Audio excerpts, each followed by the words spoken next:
क्या wrong number पर मिलने वाला प्यार सच्चा होता है? क्या रॉन्ग नंबर से मिले एक अजनबी पर भरोसा किया जा सकता है? कमेंट में पहले इस सवाल का जवाब दे दो, जिसके बाद आपको यह कहानी सुनने में और भी ज्यादा मजा आएगा। यह कहानी है 2023 की सुपरहिट तेलुगु रोमांटिक फिल्म बुट्टा बोमा की, और इस कहानी की शुरुआत होती है एक बहुत ही मासूम गुड़िया जैसी दिखने वाली लड़की सत्या के साथ। सत्या आंध्र प्रदेश के एक छोटे से गाँव दोदीकोंडा में रहती है। सत्या अपने एक फ्रेंड लक्ष्मी के साथ मार्केट के लिए जा रही होती है। रास्ते में जंगल के बीच वो भगवान कृष्ण की एक मूर्ति के पास दिया जलाती है और लक्ष्मी के साथ मार्केट चली जाती है। लक्ष्मी के पास मोबाइल नहीं होता, इसलिए वो हमेशा सत्या के फोन से ही अपने बॉयफ्रेंड को कॉल करके बात करती है। शाम को दोनों मार्केट से घर वापस आ रहे होते हैं। चिन्नी नाम का एक लड़का रास्ते में उन दोनों का इंतजार कर रहा होता है। चिन्नी मन ही मन सत्या से प्यार करता है, शादी करना चाहता है, लेकिन कभी सत्या को बताने की हिम्मत नहीं कर पाता और सत्या भी हमेशा की तरह उसे इग्नोर करके घर वापस आ जाती है।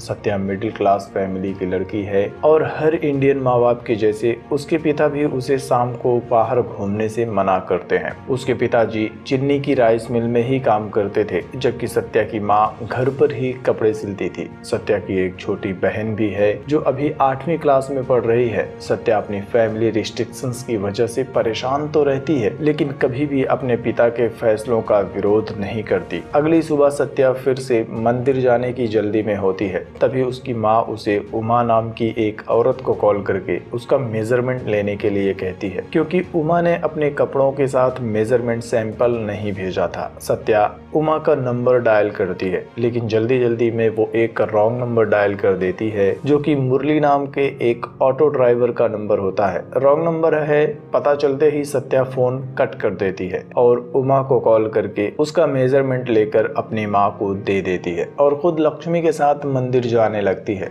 रास्ते में ही लक्ष्मी अपने बॉयफ्रेंड के पास रुक जाती है, लेकिन सत्या मंदिर पहुंच जाती है। लक्ष्मी का बॉयफ्रेंड है, उसे कोई प्यार करता है। यह सब देखकर सत्या के मन में भी किसी से प्यार करने की चाहत होने लगती है। वो चाहती है कि काश कोई ऐसा होता जो मुझे भी प्यार करता, और इसके बाद सत्या भी भगवान से अपने लिए एक बॉयफ्रेंड मांगती है। ठीक उसी टाइम पर रॉन्ग नंबर वाला मुरली एक बार फिर से सत्या को कॉल करता है। सत्या उससे सॉरी कहती है और बताती है कि जल्दी जल्दी में मैंने एक रॉन्ग नंबर डायल कर दिया था। दूसरी तरफ से मुरली उससे कहता है कोई बात नहीं, लेकिन तुम्हारी आवाज बहुत प्यारी है। इधर से सत्या कुछ बोले बिना ही मुरली का फोन कट कर देती है और मंदिर से अपने घर वापस आ जाती है। शाम को सत्या अपने पड़ोस में एक फंक्शन अटेंड करने के लिए जाती है। तभी एक बार फिर से मुरली उसे कॉल करता है। सत्या उससे कहती है कि मैंने तुम्हें पहले ही बताया है कि मैंने गलती से तुम्हारा नंबर डायल कर दिया था, फिर भी तुम मुझे बार बार कॉल क्यों कर रहे हो? यह कहकर सत्या फोन रख देती है, लेकिन बाय मिस्टेक कॉल डिस्कनेक्ट नहीं होता। सत्या लड़कियों के बीच बैठकर बातें करने लगती है, लेकिन उसे नहीं पता था कि दूसरी तरफ मुरली उनकी बातें सुन रहा है। तभी एक बूढ़ी दादी आकर सत्या और बाकी लड़कियों से एक पहेली बुझाती है। कोई भी उनकी पहेली का जवाब नहीं दे पाता। मुरली भी फोन पर उनकी पहेली सुन लेता है, जिसके बाद मुरली को बार बार सत्या को कॉल करने के लिए एक बहाना मिल जाता है। मुरली अब हर दिन सत्या को कॉल करता है, मैसेज करता है और पहेली का गलत जवाब देता रहता है। इससे उन दोनों के बीच धीरे धीरे बातों का सिलसिला शुरू हो जाता है और बातें लंबी होने लगती हैं। अब यहाँ हम मुरली के बारे में भी जान लेते हैं। मुरली बेसिकली एक ऑटो ड्राइवर है जो वैजाग में ऑटो चलाता है। मुरली अपनी सोसाइटी में काफी ज्यादा फेमस है,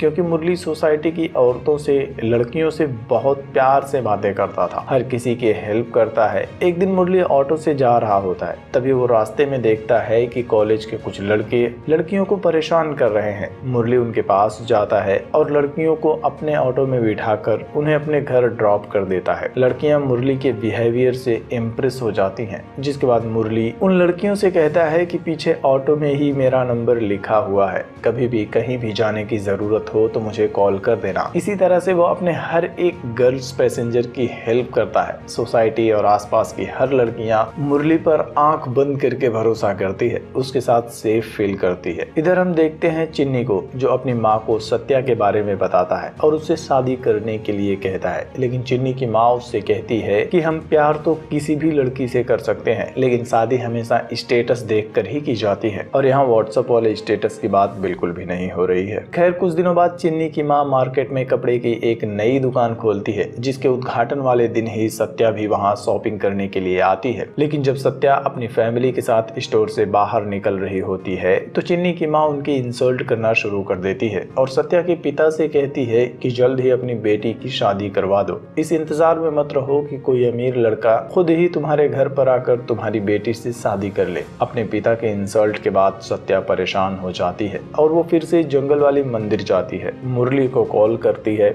उसे सारी बातें बताती है और चिन्नी की माँ पर गुस्सा होने की वजह से वो मुरली से काफी गुस्से से बात करती है। जिसके बाद मुरली उससे कहता है कि हम खुशियां तो किसी के साथ भी शेयर कर सकते हैं, लेकिन गुस्सा हम सिर्फ ऐसे इंसान को ही दिखाते हैं जो हमारे लिए बहुत प्यारा होता है। मुरली की ऐसी प्यार भरी बातों की वजह से सत्या उसे धीरे धीरे इम्प्रेस होने लगती है। मुरली उसे अपने बारे में सब कुछ बताता है कि कैसे वो अपने पैसेंजर्स की हेल्प करता रहता है। वो हमेशा सत्या को अपने बारे में काफी अच्छी बातें बताता है। अब उनकी बातें धीरे धीरे काफी आगे बढ़ जाती हैं और अब सत्या उससे मिलने की, उसे देखने की जिद करने लगती है। इधर चिन्नी की माँ हर बार उसकी और सत्या की शादी से इनकार करती रहती है और कई बार सत्या की फैमिली की उनके स्टेटस की वजह से इंसल्ट करती है। बट समहाउ चिन्नी अपनी माँ को मनाने में कामयाब हो जाता है। जिसके बाद चिन्नी के मामा जी सत्या के घर जाते हैं, सत्या के पिता से उनकी शादी की बात करते हैं। जिसके बाद सत्या से बिना पूछे चिन्नी और सत्या की एंगेजमेंट फिक्स कर दी जाती है। सत्या भागकर खेतों में जाती है और फिर से मुरली को कॉल करके अपनी एंगेजमेंट के बारे में बताती है और उसे गांव में मिलने के लिए बुलाती है। लेकिन मुरली उससे कहता है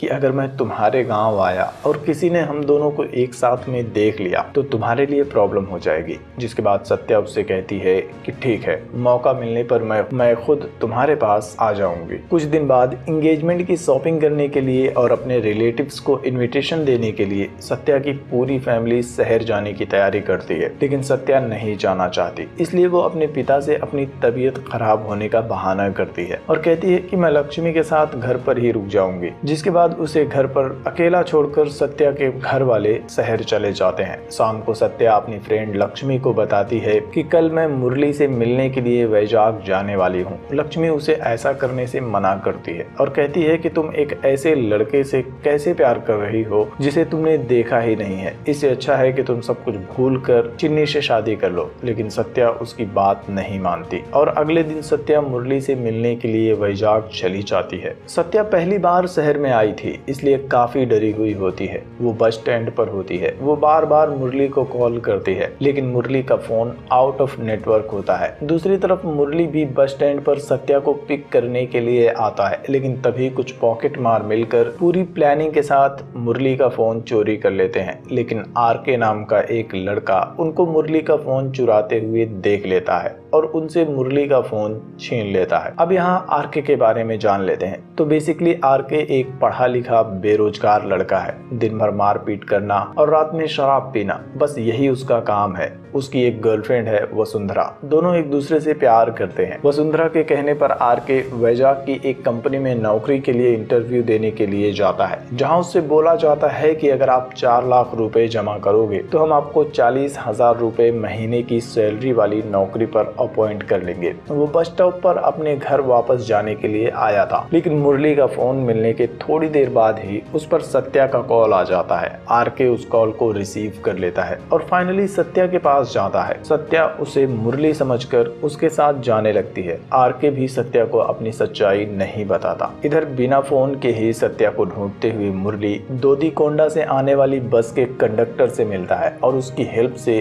फाइनली बस स्टॉप पर ही सत्या को ढूंढ लेता है। मुरली को देखने के बाद आरके सत्या से कहता है कि मैं बस तुम्हें ये फोन लौटाने के लिए आया था और तुम्हें अपनी सच्चाई बताने ही वाला था। इसके बाद मुरली को उसका फोन देकर वहां से चला जाता है। अब महीनों तक एक दूसरे का इंतजार करने के बाद फाइनली सत्या और मुरली का इंतजार खत्म हो चुका था। वो एक दूसरे से मिलकर खुश हो जाते हैं और पूरे शहर में एक साथ घूमने लगते हैं। लेकिन वो दोनों जहां भी जाते आरके भी उनका पीछा करते हुए उनके पास पहुंच जाता और जब दोनों एक पार्क में होते हैं तो हीरोगिरी दिखाते हुए मुरली आरके के पास जाता है और उसकी पिटाई करना शुरू कर देता है। इस फाइट के बीच में सत्या कीचड़ में गिर जाती है, जिससे कि उसके कपड़े खराब हो जाते हैं। मुरली उसे लेकर मार्केट जाता है, उसके लिए नए कपड़े खरीदता है और फिर फ्रेश होने के लिए उसे लेकर एक लॉज में चला जाता है। लॉज में मुरली उसे अकेला छोड़कर खाना लेने के लिए चला जाता है। सत्या अपने कपड़े बदल लेती है। तभी कमरे में एंट्री होती है लॉज के मालकिन सावित्री की, जो सत्या को बताती है कि वो मुरली की बहन है और मुरली को पहले से जानती है। इधर मुरली से पिटने के बाद आरके अपने एक दोस्त शैदू को बुलाता है और उसके साथ मिलकर मुरली को मारने के लिए उसे पूरे शहर में ढूंढना शुरू कर देता है। और जब एक होटल में बैठकर वो दोनों पी रहे होते हैं, तभी उसे मार्केट में मुरली दिख जाता है। वो खाना लेकर लॉज में जा रहा होता है। वो दोनों मुरली का पीछा करने लगते हैं। इधर लॉज में पहुंचकर मुरली देखता है सावित्री को, जो बातों बातों में मुरली से पूछती है कि क्या तुम दोनों आज ही भोगापुरम जाने वाले हो। इससे पहले कि सावित्री कुछ और कहती, मुरली सावित्री को लेकर कमरे से बाहर चला जाता है और उसे कहता है कि अभी मैंने उसे भोगापुरम के बारे में कुछ भी नहीं बताया है। जिसके बाद सावित्री उसे कहती है कि तुमने इसके लिए सेठ से पूरे पैसे ले लिए हैं और अगर तुम इसे सेठ के पास लेकर नहीं गए तो बहुत बुरा होगा। किसी तरह से सावित्री को समझाकर मुरली उसे वापस भेज देता है और खुद कमरे में आ जाता है। लेकिन अब सत्या को समझ में आ जाता है कि यहाँ कुछ ना कुछ गड़बड़ है। वो मुरली से खुद को बस स्टॉप पर ड्रॉप करने के लिए कहती है, लेकिन अब मुरली उसे अपना असली रूप दिखाना शुरू कर देता है और बेड पर उसे लिटाकर उसके साथ जबरदस्ती करने लगता है। तभी उसके दरवाजे पर एक दस्तक होती है, जिसे सुनकर मुरली सत्या को खामोश रहने की धमकी देता है और उठकर दरवाजा खोलने के लिए जाता है। इसी टाइम पर मौका पाते ही सत्या उठकर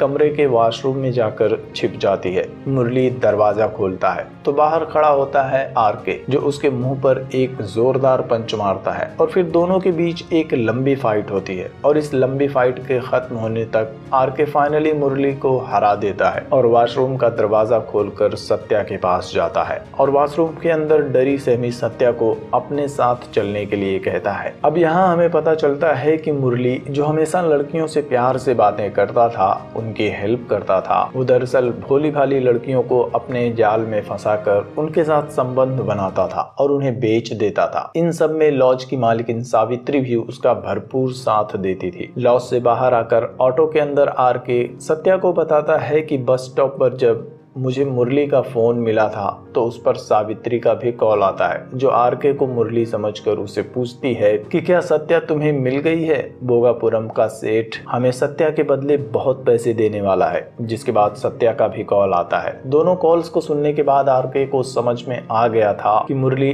अच्छा आदमी नहीं है और वो सत्या के साथ क्या करने वाला है। लेकिन इसके पहले कि वो सत्या को कुछ और बताता, मुरली ने उसे ढूंढ लिया था और यही वजह है कि आरके ने दिन भर उन दोनों का पीछा किया था। सत्या को बचाने के बाद आरके उसे अच्छा फील कराने के लिए समंदर के किनारे ले जाता है। आरके उससे कहता है कि हम सब अपने प्यार को तो भूल सकते हैं, लेकिन प्यार के नाम पर धोखा देने वाले को भूलना बहुत मुश्किल होता है। लेकिन अब तुम्हें होशियार रहना होगा और पूरी ताकत के साथ नकाब के पीछे छुपी इस बेरहम दुनिया का सामना करना होगा। जिसके बाद आरके उसे सेफली बस में बिठा देता है और सत्या अपने घर वापस आ जाती है। एक महीने बाद सत्या अपने गमों से थोड़ी उबर चुकी थी। वो चिन्नी के कपड़ों की दुकान पर जाती है, जहां चिन्नी उससे एक बार फिर से कहता है कि हम दोनों के घर वाले सिर्फ तुम्हारे फैसले का इंतजार कर रहे हैं। सत्या उससे कहती है कि मैं समय आने पर तुम्हें अपना फैसला बता दूंगी। जिसके बाद यह फिल्म और कहानी दोनों खत्म हो जाती है। फिल्म आपको नेटफ्लिक्स और आहा वीडियो पर